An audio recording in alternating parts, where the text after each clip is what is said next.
plus tarder, c'est la partie 2. Jésus vous aime, voilà, amen. Et n'oubliez pas cela, et peut-être que vous vous êtes éloigné. Peut-être qu'il y a une personne, je me souviens, ce mot-là m'a marqué, peut-être que vous avez été brisé par la vie, par des personnes, même par des serviteurs de Dieu. Déposez tout au pied de la croix. Faites confiance à votre Dieu. Le Seigneur il est plus grand que tout.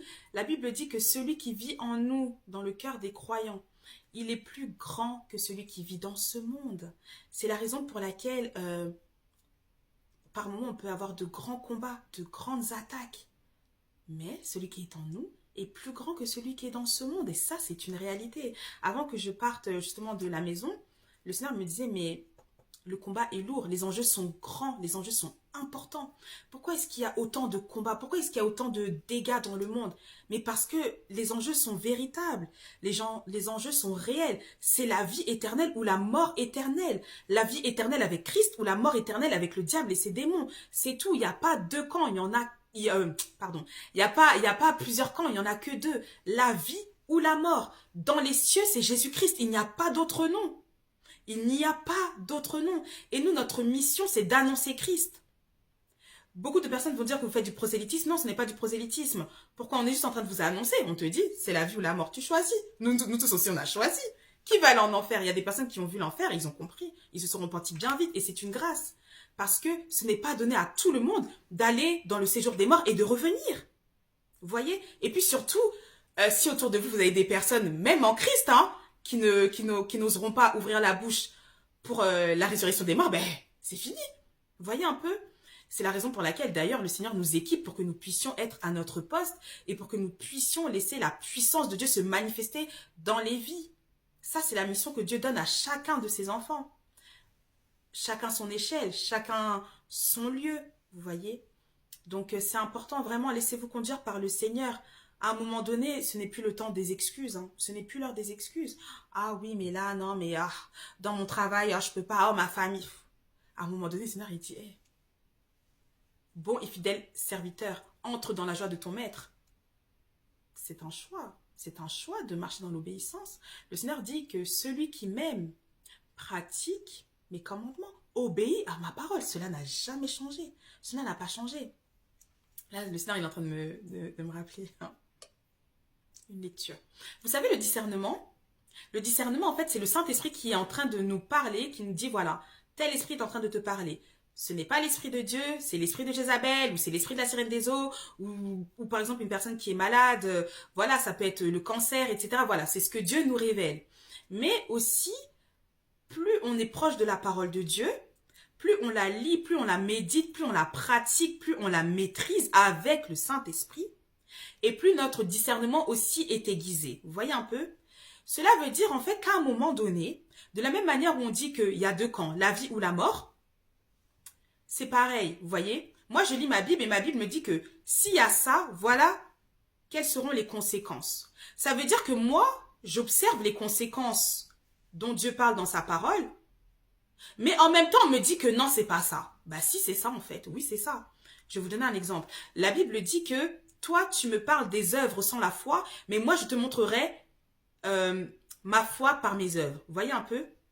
Dans le livre de Jacques. Et le passage que Dieu m'a montré, c'était quoi? Saint-Esprit.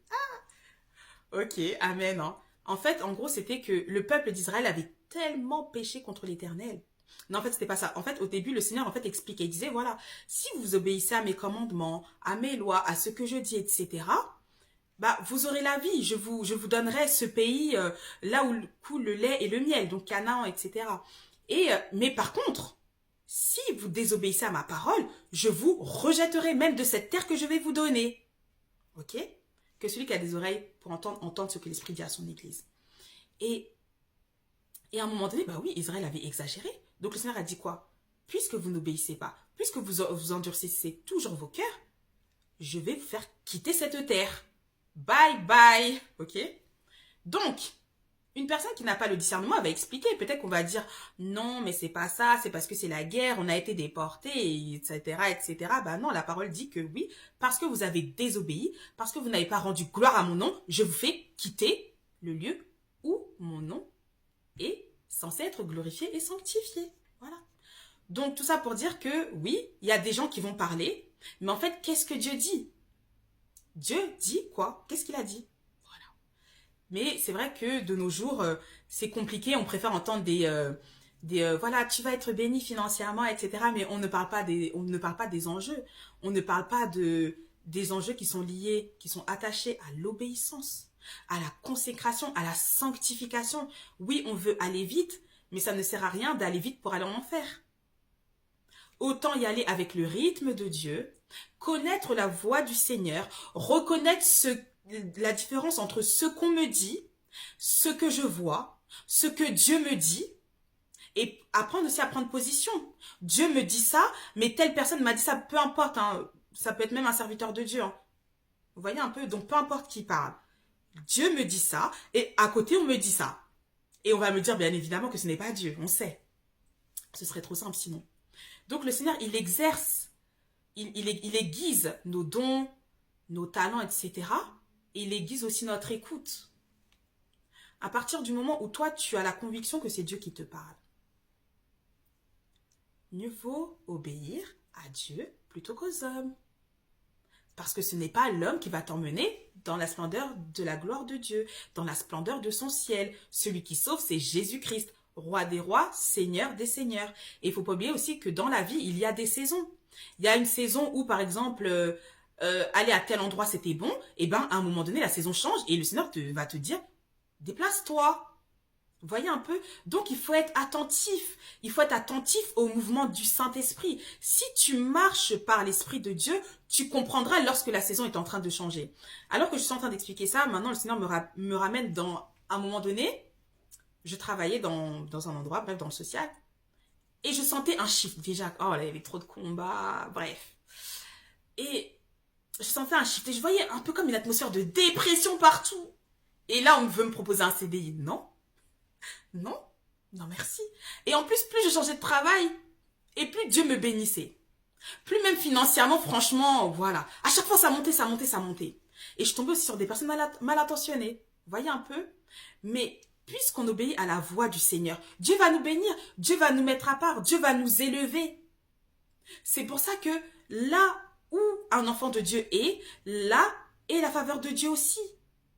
S'il marche selon l'esprit.